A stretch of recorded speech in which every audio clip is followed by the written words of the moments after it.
Nabakahlavana Bulumlilo endulinde obaswe uMantshonga benoGqelemane ohlelweni lanamhlanje sikwethulela inkulumo yesilo esiyethule esihlangene nekomiti elibhekelele ezokuphepha kwendlunkulu. Bekumhla ka-27 kuMfumfu ngenkathi uNomthebe wesizwe ehlangene nekomiti elibhekelele ezokuphepha kwendlunkulu iRoyal Reserve Committee. Kulomhlangano bekukhona abantwana basendlunkulu, amakhosi asendlunkulu, izikhulu eziphezulu emaphoyiseni nabameli ngonyama trust. Ngicela ngokuchaza ukuba leli hlelo lusukela kwi-Africa Concept. Uma sihlela kabusha isiphoyisa ngo-1995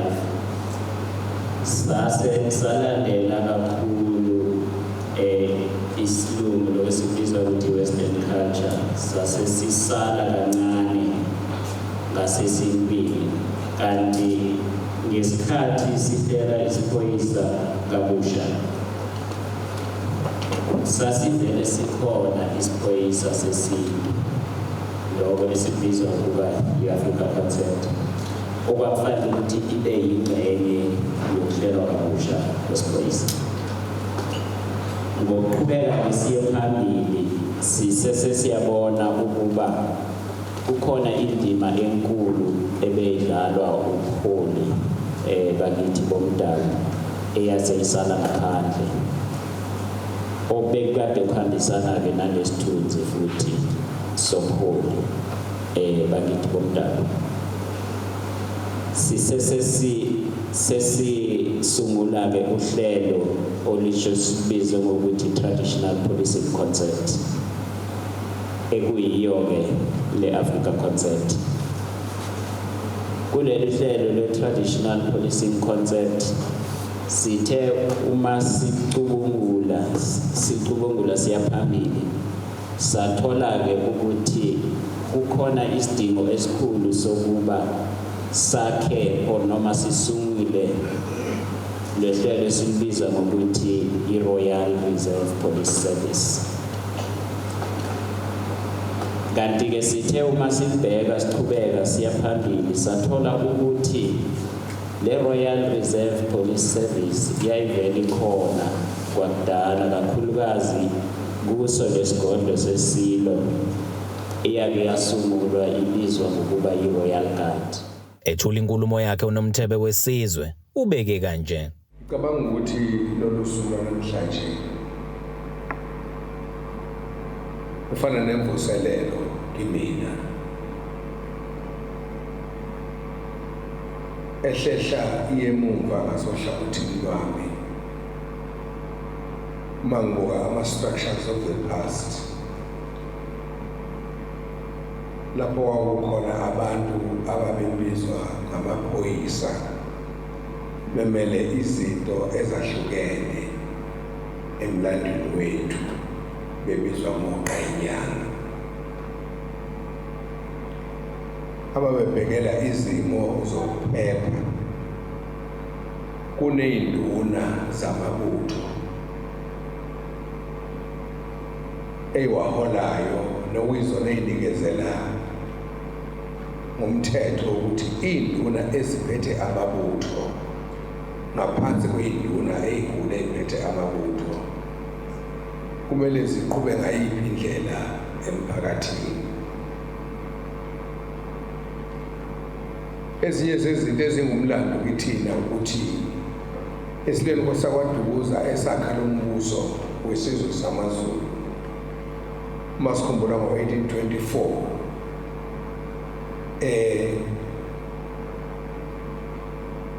okuyibona babengama-security bebhekele isimo sabantu abangenayo olwandle, bebhekele nabantu abangenayo beqa imingcele yezwe, noma ilembe lasaqhubeka nokusakha lesi sizwe, siqhubeka seqa imingcele sihlasela. Kepha ngo-1824 kuzoba nomkhosi omkhulu wozelwa lona siyakuwo nje enyangeni nje esiyakuyona bakwazi ukubona ababengena ngolwandle emlonyeni womfula uthukela.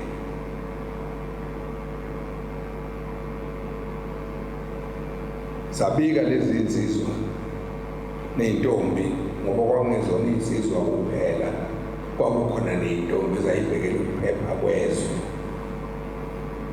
Ngoba uma nxa udinga information kufanele ube nawo amantombazane azokwenza umsebenzi on the ground. Uma ungenawo amantombazane ayi-security awuyona i-security. Awukwazi ukusecure izwe. Abantu besifazane banamasu okwenza umsebenzi nokuthola information ukuthi kuzokwenzekani. Babe sebeyobika esigodlweni kaDukuza ukuthi kukhona abababonayo lapha nemlonyeni wothukela. Bachazela thile balandeli. Labalanda nempela kwatholakala ukuthi kabayona inkosi ngaleso sikhathi. Baphenywa baphenyisiswa kwatholakala ukuthi abantu abazoyikhonzela nje. Angikho-ke lapho okubalulekile ukuthi lento yama-security ihambe yahamba yayilokhu ikhona esizweni samaZulu. Njengoba nakwezinye izizwe ngiyazi ukuthi yayikhona lento. Kodwa ngoba umsebenzi welembe ngendlela elawenza ngayo, uyabona ukuthi lalisaqhubeka nesimo sokucwaninga isimo sempilo sabantu bayo. Mbukeli, ake siphinde futhi sibonane ngemuva kwekhefu.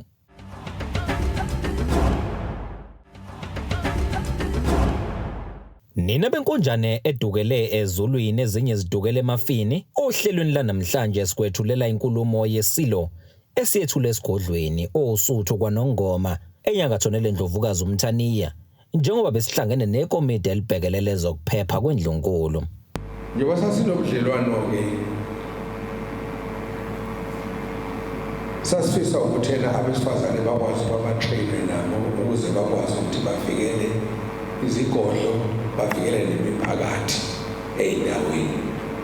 Kuthe-ke kungakafika leso sikhathi wafumaniseka ukuthi impi iza mawala, iyashesha, nenguquko futhi iza ngamakhulu amawala. Kepha kubantu bakwaZulu kwakunomthetho nenhlonipho, bazi ukuthi inkosi iyini, bazi ukuthi indlunkulu iyini, bazi ukuthi abantwana bayini, bazi ukuthi iy'khulu zezwe ziyini. Kwakunomthetho ngisho emakhaya. Akakho umuntu wayehlukumeza omunye umuntu njengalokho esikubona namhlanje, which is a very big challenge kithina ukuthi umhlaba esiphila kuwo uyafana naloya mhlaba, kodwa siguqukile thina, sithathe esinye isimo esingemukeleki esikweni lethu, esingemukeleki futhi nangaphansi kwe-Christianity. Ihambeke yahamba lento yafika esigabeni lapho abantu bakwaZulu befikelwa yinto evuka ngaphakathi kubo ukuthi angeke inkosi yethu uma ngabe ukuthi kufika ikhathi lapho iba khona ey'ndaweni ey'thize ingabikho ngaphansi kokuvikeleka.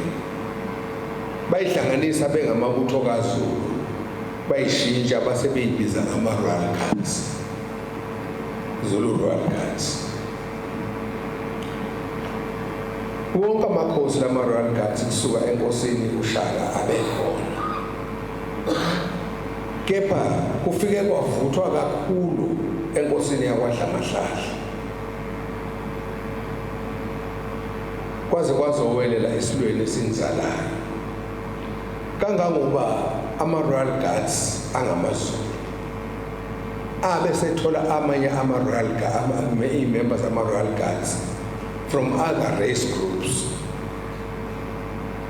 Ngiyakhumbula nje ukuthi babe khona abeSuthu, babe khona abangamaXhosa, babe khona abangamaSwazi. Okuthe mangabe iSwaziland get its own independence in 1968 on the 6th of September. Base beyabuyela eSwazini. Benobudlelwano namaZulu Royal Guards. Abanye abangabanga besabuyela emuva eSwazini bahlala bekho. Babegcwele lonke ke izwe.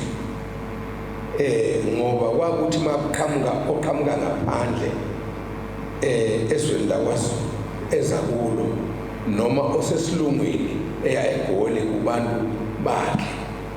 Uma ngabe base-Eastern Cape, abeSuthu, abaVenda, amaShangane, amaZulu, I had to take charge to take care of all those people.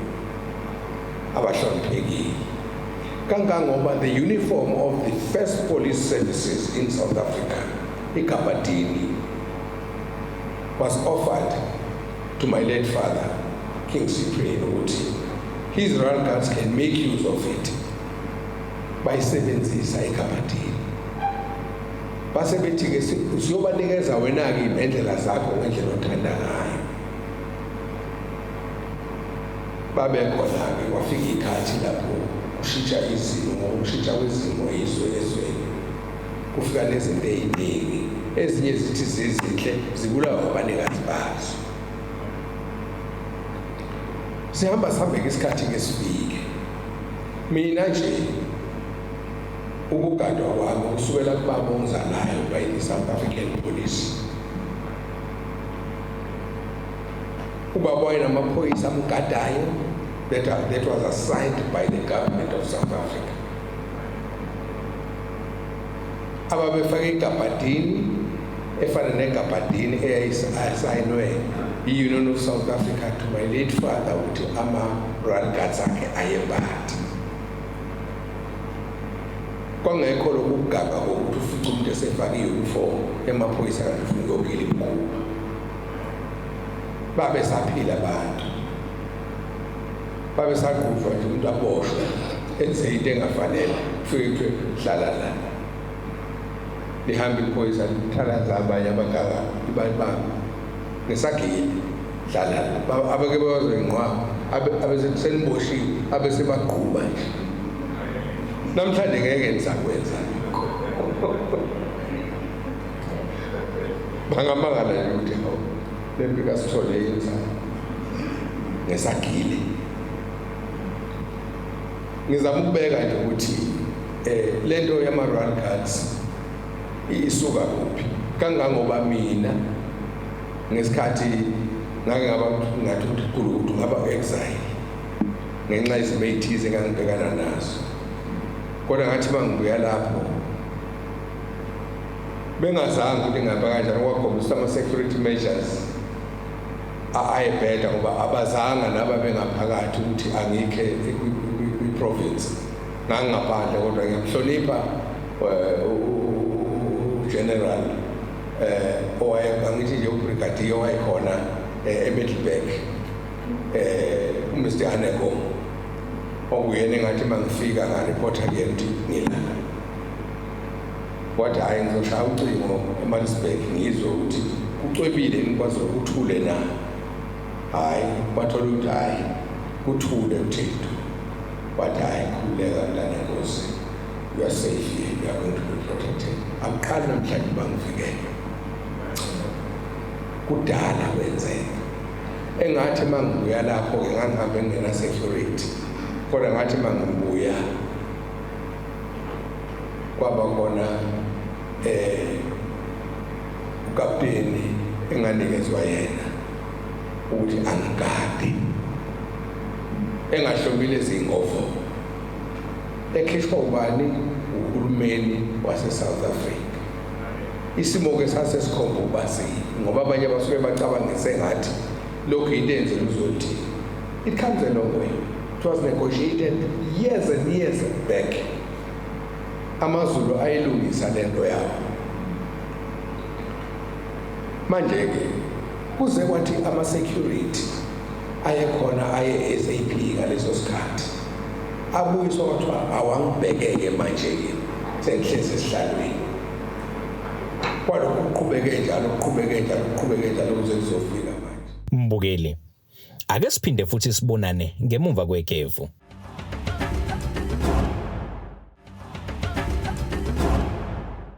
Eqhuba owebululu likandaba uphinde wanxusisiza ukuba ke singaphezulu ukuzivikela kubhubhane lomkhuhlane elihlasela umhlaba wonke ukhuvethe.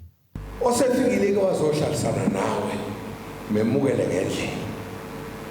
Ofuna ukuba nguwe abe ingxenye yakho hlala naye ngendlela. Kulesi sifundazwe khona amaZulu amnyama, khona abelungu abangamabhulu, khona abelungu abangamaNgisi, khona abelungu abangamaPortuguese, khona abangamaTaliyani, khona abangamaJalimani, khona bayiyo yonke inhlobo. Kube khona abantu asebenquma ukuba bazoba ngabantu bengonyama yamaZulu ngaphansi kwezwe lamaZulu. Asibenze laba bantu to feel comfortable. Bese siphusha isimo se-development sisonke. Ninenkomo asisuke biwe.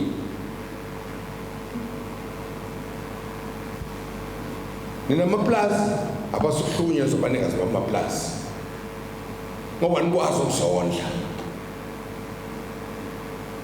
Lento ayizobuyisela ubuntu. Ayizobuyisela ukuba kuvuke isithunywa esiwumuntu kungavuki isilwane, asikhishi isilwane sihlale lapha yena. Ngoba akusiwona amaphoyisa okufanele uba enze ukuthula abantu bengafuni bona kwenza ukuthula. Azokwenza kanjani ukuthula amaphoyisa? Kufanele kwenze ngendlovu yangena phakathi kwenu. Ngeke ngivume mina. Izwe likababa ngicela ukuthi nina njengabantu bakababa ake nishintshe indlela enenza ngayo. Uma nifuna ama-investors eze ezweni lenu eliningizimu Afrika, ake sishintshe nje indlela esenza ngayo. Ke siwenze nje lokhu isimuze siyakuwo lezi inyanga nje ezimbalwa. Ke size nje sibe ukuthi it's a peaceful Christmas month holidays. Beze emabeach enu, beze emakhaya ethu, bahambe entabeni zethu. Laba bantu bayathanda laba bantu ukuthi ke bagibele entabeni, nibenzele ama-braai phezulu entabeni, nibakhweze babonila ngokuphuma kwalo breakfast time mayisemzini wakho ukuthi ake sabe sentabeni ukubase phezulu uphinde kuthi seliyoshona uthi ake sikhuphuke. Bathanda ukubona ukushona kwelanga nokuphuma kwalo. I-blue sky ayikho emazweni laba bantu lapho beqhamuka khona. I-blue sky bayithola eAfrika. Kufanele babe phezulu entabeni, nawo phezulu entabeni abezwe ukuthi bavikelekile. Ukwenza ibhizinisi into encane la. Kodwa uma unodlame ngeke ubone ibhizinisi yenzakala kuwo. Endaweni enodlame abantu abayi kuyo, or either they cannot invest ezweni elinodlame. Mase afuna ukuba-check the outside world, asibavikele abeza kithi. Baphethe ama-dollar, baphethe ama-pounds, baphethe ama-euro, konke lokho kungokwenu. Ngithi ke ngokuhlanganiswa kwalento High Commissioner, ngoba without you there wouldn't be such a gathering here. That's why I've decided to invite Ingonyama Trust and the Royal Trust and nabantwana benkosi ukuthi abeze bazizwele babone ukuthi there is way forward. Kusukela manje mina ngikuthandazelayo ukuthi abantu bakwaZulu kabaziphathe kahle.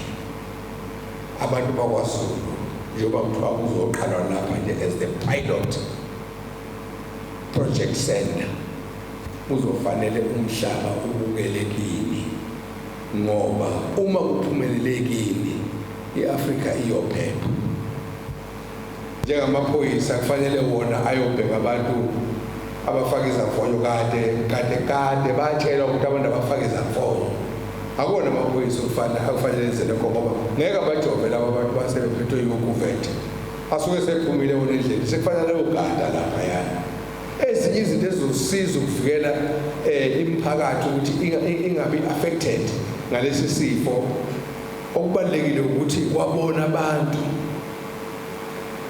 ngasohlangothini lwezempilo kumele kube khona ukusebenzisana kuyonke imikhakha nokwabonelelwana ukuthi isimo sempilo phela umuntu uphila kanye akaphili kabili singeyona imkhofu ngakho ngiyayibongela nje mina ukuthi uma ngabe ukuthi target mhla ka3 it's going to be 49 years this year maMkhulu Nkosi kodwa umongameli ngathi mangimxoxela ukuthi I'm turning 49 years I mean 49 years this year on the throne wayisholo yena kusho kufanele ngisolivela i50th anniversary engicabanga ukuthi na umongameli uyokuthokozela uma engabuka lesi simo sokuthi izwe lisekuphepheni nabantu they feel comfortable nina indlela ke nina manje enisebenza ngazo underground ngaphansi kokubambisana kepha kubalekile kini nabesiko kini Royal Council kini Ngoyama Trust ine challenge engibizele yona nina ngoba nanibekela isimo somhlaba khona abantu uma kukhona abantu emhlabeni nani you become comfortable ukuthi you are conducting people that are taking care of the land, who are taking care of themselves. Angathembeke ukuthi kuzoba khona ukubambisana kuzo zonke lezi zinto. Ke siyeke nje ama differences ngoba sometimes ama differences enza kube nama problems ngoba sometimes because of differences you resolve nothing. You find yourself fighting against each other every day. Ongeyona isolution ukuba sakhe ukuthula mina ke ngesingami nabesilo kade lento yaba yiphupho kini seliyafezeka iphupho la ukhuluma ngoMatshana usekhona ke Matshana ngoba ngikwazi nawe wahamba ni kungabi yiphupho lempela asibone ukuthi izinto ziyenzeka kube khona ukubambisana mina ngifisa ukuthi asiliphushe izwe lethu lephambili kuyo yonke imikhakha kube nokuthula ngoba nangibhekile mina ukuthi amaphoyisa beyiwona ukuthula awathi uma efika kubantu afike kubantu vele abanokuthula ukuze ukuthula nani ninqobo ukuthi hayi yazi abantu bethu bayiphethe kahle uNkulunkulu Zulu Mnyama ondlela zimhlophe kungake bese kuphathele kona ohlelweni lanamhlanje sihlangabeze futhi ngokuzayo.